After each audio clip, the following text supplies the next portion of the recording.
मारही के बाटे ता और कि मार दी तू जान से।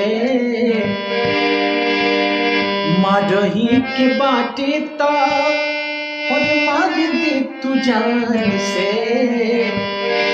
काहे के मुबारेलू नजरिया के बान से।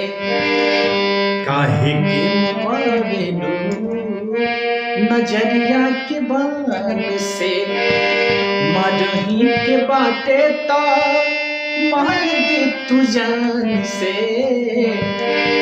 मारही के बाटे ता मार दे तू जान से।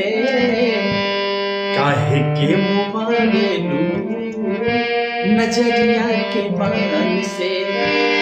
काहे के मुबारेलू